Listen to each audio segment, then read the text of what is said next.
satu teman saya. Ia adalah seorang trainer, ia adalah juri nasional yang sudah malang melintang di dunia bonsai. Spesial hari ini untuk teman-teman semuanya, kita akan bicara banyak hal tentang bonsai dan perkembangannya di Indonesia. Sampai saat ini kita tahu bahwa bonsai Indonesia sudah berkembang sedemikian banyak hal. Nanti kita gali ketika kita ketemu dengan teman saya. Seperti misalnya, kenapa selama ini pohon impor selalu mendominasi juara dalam kontes-kontes bonsai di Indonesia. Misalnya lagi, kenapa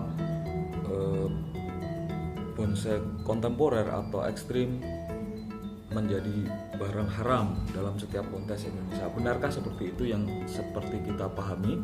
Karena barang-barang kontemporer atau bonsai-bonsai kontemporer yang sering kita sebut sebagai bonsai ekstrim itu selalu kalah bersaing di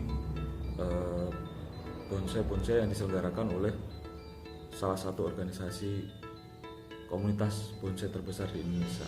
Apakah benar-benar haram bonsai kontemporer hadir di dalam kontes tersebut? Dan banyak hal kita kupas nanti, termasuk tentang bagaimana sebenarnya pola penjurian yang ada di setiap kontes bonsai di Indonesia. Ikuti terus kami, mudah-mudahan kita dapat jawabannya.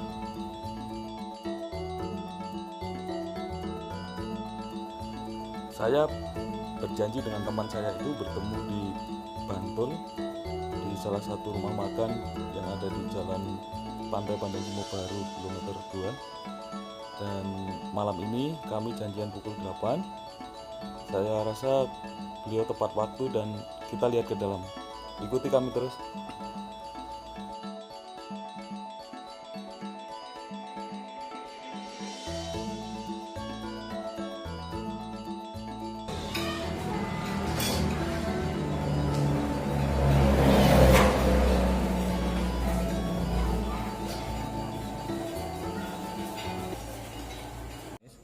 Hari ini spesial video kita karena kita ditemani oleh trainer yang sudah malang melintang di dunia bonsai, juri nasional salah satu organisasi terbesar bonsai di Indonesia juga seorang seniman, datang dari jauh. Itu wajahnya udah kelihatan sedikit, tapi belum saya buka nanti ya, nanti teman-teman biar tahu sendiri. Nah, kita akan bincang-bincang tentang bonsai hari ini. Mudah-mudahan nanti ada banyak ilmu yang bisa kita share ke teman-teman. Nah, tuh dia udah kelihatan. Udah ada yang tahu Pak? Itu namanya adalah Asep Yayat atau dikenal sebagai Asep Keling. Rumahnya jauh kalau dari Jogja ya. Kebetulan kita sekarang di Jogja, di Kiraina Bonsai. Dia dari Tasik, jadi Jawa Barat. Saya yakin teman-teman yang penghobi lama sudah tahu siapa Asep Keling gitu ya. Ya, itu Mas Asep. Sapa teman-temannya Asep. Halo, selamat malam. Malam ya. Selamat pagi. Kalau yang buka pagi, kalau yang siang ya selamat siang. Selamat malam. Makasih. Semoga sehat selalu semuanya. Amin. Nanti kita edit Pak. Kita ngomongnya pelan-pelan nggak apa-apa nanti diedit. Oke Mas Asep, saya Kang Asep aja, enaknya Kang Asep karena dari Jawa Barat. Kita panggilnya Kang ya, kalau Mas itu kelihatan kalau dari Jawa Barat. Gak apa-apa, Kang mau Mas, gak apa-apa. Kan Sep, Mas juga sekalian, gak Sep apa-apa. juga bagus. Sep juga bagus ya. Jadi kan saya itu Sep sejak kecil loh. Jadi orang kalau manggil Sep gitu. Jadi, tapi kalau masalah kepintaran masak jangan ditanya, pasti nggak bisa. Karena Asep gitu. Asep udah tahu kalau Asep itu dari Jawa Timur ya. Pasti dari Jawa Barat. Oke. Kita mulai tentang ngobrolin bonsai Sep. Bismillahirrahmanirrahim. Apa itu kriteria bonsai yang bagus kan? Sebagai pemula saya akan tanya biar bonsai yang bagus itu yang seperti apa? Kriterianya kita lihat dari jenis pohon, itu dia karakternya seperti apa, daunnya bisa rapat atau enggak, itu dilihat luas daunnya aja dulu. Kalau mulai dari daunnya, luas mata tunas itu jauh apa enggak, kalau rapat nah itu boleh dibikin bonsai. Kalau terlalu jauh nantinya itu bisa rapat atau enggak gitu setelah kita press gitu. Itu dari jenisnya ya. Dari jenis daun, terus ukuran daun ya kan ada tuh yang udah rapat juga daunnya nggak mau kecil, ada yang ketika satu kali dipotong aja udah kecil. Nah itu yang bagus untuk dipakai bahan bonsai. Terus dari batang itu usahakan kita nyarinya yang kesan batang kulit batang kecil, kesan tua. Jadi kalau halus ada semacam tonjolan-tonjolan atau nantinya itu memipih karena ada jalur. Terus kalau yang kasar itu pecah-pecah seperti kulit boksus, asam dan yang lainnya gitu. Jadi itu menimbulkan kesan tua. Itu dari jenis batang. Sekarang dari bentuk. Bagaimana bentuk bonsai yang baik? Kalau bentuk itu ya nggak ini sih, kalau bentuk bebas aja ya. Yang penting bisa meneruskan bentuk yang sudah ada atau enggak gitu. Kalau itu khusus untuk bahan-bahan galian. Kalau programan kan udah kelihatan biasanya bisa dikonsep sejak awal ya. Kalau yang galian itu kan begitu gali kita mesti lihat posisinya seperti apa gitu kan. Nantinya ketika digali seperti apa dilihat, dipilih depannya yang mana juga kan, yang bagian mana itu dari sisi bentuk ya. Jadi ada dua tadi, jenis dan bentuk. Nah sering kita dengar bahwa membuat bonsai itu guru utamanya adalah alam, di pohon yang ada di alam. Itu pemahamannya seperti apa? Kita buat pohon itu prosesnya ya. Sebetulnya pada awalnya guru itu teman. Kita tahu pengetahuan itu dari teman, dasar-dasar cara bikin bonsai itu begini loh, atau kita lihat dulu orang bikin bonsai gitu, atau bonsai karyanya orang di pameran atau di mana gitu kan. Itu dulu pertama. Terus nanti kita tertarik untuk mempelajarinya lebih lanjut, biasanya orang beli bukunya. Nah, beli bukunya. Cuman kalau untuk tingkat lebih lanjut lagi, lebih next level lagi ya, itu harus ke alam larinya. Ke alam. Terutama di alam itu banyak hal-hal yang nggak ada di buku. Ya. Gitu. Nah itu yang kita cari, kita pelajari. Ya. Berarti bonsai yang bagus itu yang alami, mendekati alam ya, mendekati alam. Peran manusia dalam bonsai itu. Jadi kita kadang-kadang menyaksikan bonsai itu, wah ini alami, karena memang bentuknya mirip dengan pohon yang ada di alam, proporsinya persis seperti yang ada di alam. Tapi karena dia nggak tahu proses alaminya pohon itu di pot itu, dia melalui sentuhan tangan manusia. Dia ada perlakuan oleh manusia. Artinya sejauh mana manusia boleh berperan di dalam bonsai, membuat bonsai itu biar kelihatan alami. Nggak ada batas. Rekayasa itu mau 100% rekayasa juga kalau bisa, cuman kan nggak bisa 100% rekayasa. Tetap minimal 30% itu kan ya, pemberian Allah ya, alam ya. Itu boleh sebanyak mungkin rekayasa itu boleh. Cuman hasilnya diusahakan kesannya itu kita tidak banyak rekayasa. Jadi kesan hasil alam. Jadi alami itu bukan prosesnya tapi hasilnya ya. hasilnya. Jadi rekayasanya boleh seperti itu, tapi hasilnya mendekati alam. Mendekati hasil apa seolah-olah itu karya alam aja. Ini teknis, tadi kita sedang membicarakan teknis tentang apa, bonsai yang baik itu seperti apa sih. Kita meningkat lebih lanjut. Ini agak lebih, saya sebagai pemula di Indonesia, kalau mau bisa belajar bonsai itu sebaiknya belajarnya kemana, atau ikut organisasinya kemana, atau bagaimana biar saya ada di jalan yang benar. Jadi nasiratul mustaqim.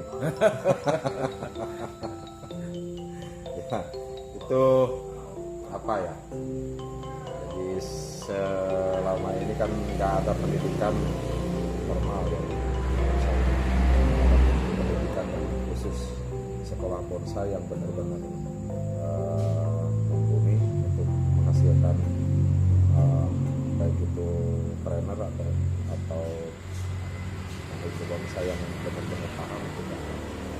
Jadi semuanya ya sama aja kayak kita beli buku gitu, terus kita praktek bareng-bareng temannya, semuanya seperti itu.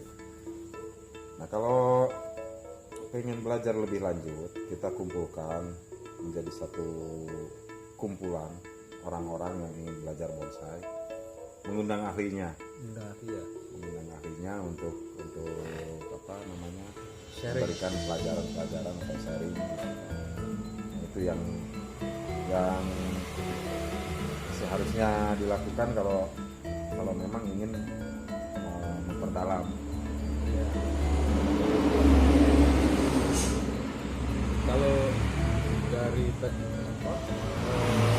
jenis pohon tadi, sekarang ada nggak kriteria antara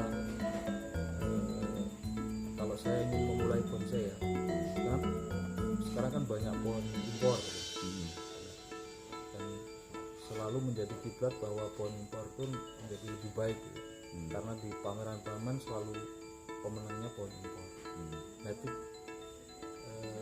sebaiknya seperti apa? Saya sebagai pemula, pohon impor itu menjadi kiblat atau saya kemas yang lokal untuk bisa bersaing dengan. Nah, itu yang bagus. Yang bagus itu kalau impor, kenapa impor banyak menang di pameran? Karena mereka banyak kan yang namanya pohon impor ya diimpor, didatangkan dari luar negeri. Ada yang sudah jadi dari sananya, ada yang masih bahan, sedangkan konsepnya udah jelas, sudah ada konsep, kualitas bahannya itu yang sudah bagus. Wajar kalau menang di pameran. Kita yang lokal itu belum ada yang maksimal memprogram bonsai itu sampai kualitasnya benar-benar bagus gitu. Ya ada beberapa sih ya itu tidak memenuhi ekspektasi ya. Ya masih jauh lah. Memang keunikan itu beragam di kita ini kan. Dari berbagai jenis juga jenis pohonnya juga beragam. Itu yang harus dikembangkan itu lokal aja kayak asam itu. Salah satu teman saya yang dibudidayakan dan bahannya bagus, itu hasil budidayanya bagus. Memang beliau belum sempat bikin sampai jadi.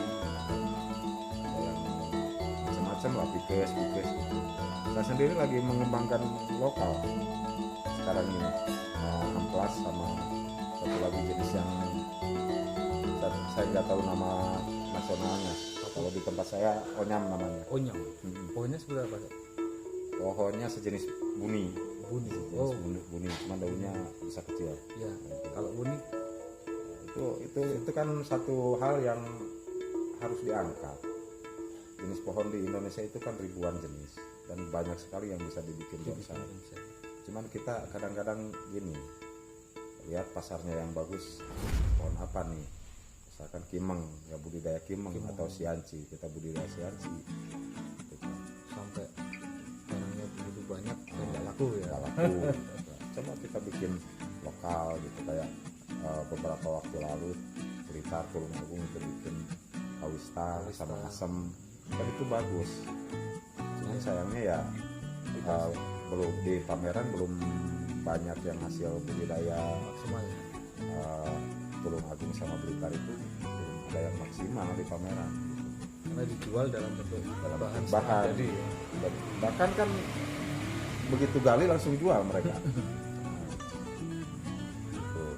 Jadi usahakan selain kalau budidaya itu selain menjual bahan itu kita simpan beberapa untuk kita jadikan, bahwa menunjukkan pada dunia ini loh bahan Indonesia, itu lokal, itu bisa seperti ini. Kalau berkarya itu jangan tanggung. Iya. Iya. Nah, kalau itu kita ingin bisa membuat bonsai, jadi kita bisa memulai dari bahan-bahan murah, bahan-bahan lokal, ternyata juga bisa dibuat bonsai. Buatnya dengan pohon-pohon yang impor seperti tadi, tapi kita bisa memaksimalkan barang-barang di sekitar kita, pohon-pohon di sekitar kita yang potensial untuk dijadikan bonsai. Nah, masalahnya ini masalahnya agar kita bisa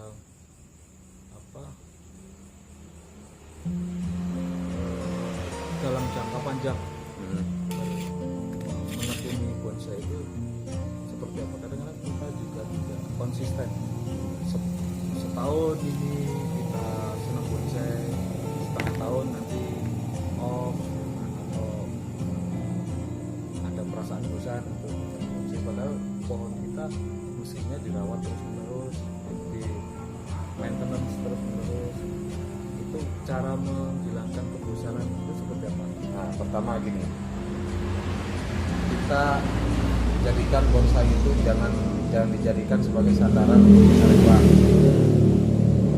Jadi ketika kita melakukan aktivitas berbonsai itu ikhlas, kita ikhlas murni karena kita hobi, karena kita senang melakukan itu. Terus kedua, kita sering berkumpul dengan teman-teman satu hobi. Terus ya lain-lainnya lagi ya, ketika kita berkumpul dengan sering, kita merasakan sangat agak bosan gitu ya, boleh aja hunting ke hutan sambil mau nemu bahan bonsai, mau enggak ya kita ke hutan aja. Kadang-kadang kita lihat pohon besar di alam itu bisa kita foto, diambil sebagai model untuk percabangannya bagus, misalkan ambil percabangannya yang seperti itu gayanya, atau perampingannya bagus, atau gaya perakarannya, batangnya, segala macam. Banyak yang mau di hutan. Cari gitu, cari referensinya cari di hutan. referensinya di hutan. Selain kita ya kalau ada nemu bahan bagus gitu yang terlantar, bawa aja gitu. Kadang-kadang endingnya bahwa nanti dari aktivitas kita berbonsai itu kan pohonnya bisa dijual mahal,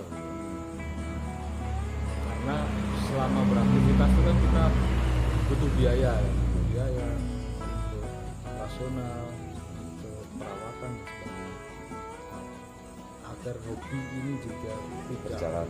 merugikan dan kita dapat reward dari kita berhobi, itu caranya gimana?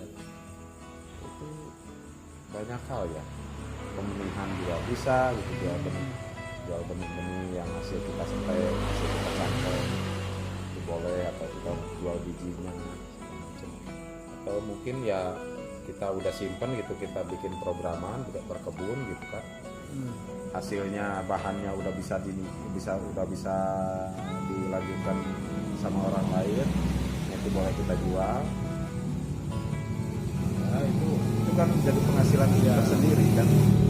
Terus ketika pohon jadi kita pameran, kita orang siapa tahu kan. Ya, yang penting itu aja. Jadi pertama awali dengan ikhlas ya.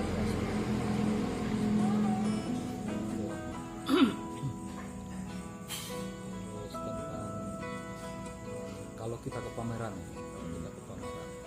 agar nilai dari bonsai kita itu maksimal itu seperti apa? Atau gini, Asap kan jadi salah satu juri nasional di organisasi bonsai Indonesia, organisasi terbesar di Indonesia. Nah, kriteria penilaian bonsai yang bagus agar kita mendapatkan pohon kita mendapatkan yang bagus itu seperti apa? Yang bagus itu ya pertama matang. Yang kedua ya apa poin-poin di penjurean itu kan banyak sebetulnya. Yang saya nggak bakalan bahas itu dan untuk penggemar untuk masyarakat luas saya sarankan itu realitas alam yang terpancar di bonsai itu harus benar-benar enak gitu dilihatnya gitu kan. Ya, kadang-kadang kayak gini, saya itu melihat bonsai di pameran, mungkin umum juga nih, melihat bonsai di pameran, bonsai ini lebih bagus dari dia. Bonsai ini bagus, bonsai ini keren gitu.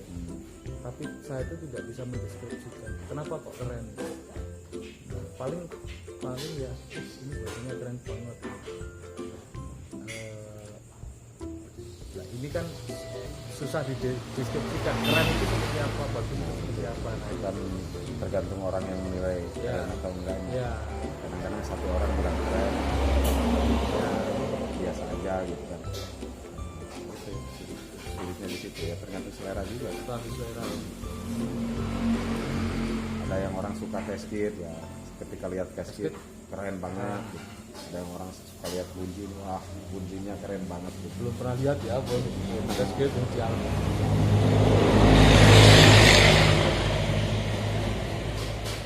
Pada akhirnya ya tergantung selera dan juga pemahaman mereka tentang alam itu seperti apa di bonsai ini. tentang bonsai kriteria bagus tadi ya masih deskripsi. Nah, untuk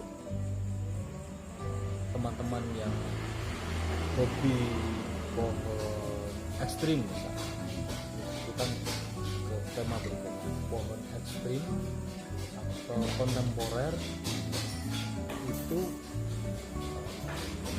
apa salah satu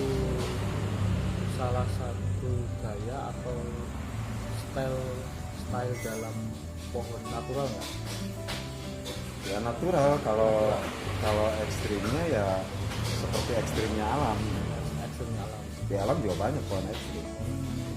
Kalau itu dihadirkan di bonsai, diterjemahkan di bonsai bahwa alam itu pohon di alam itu seperti ini loh.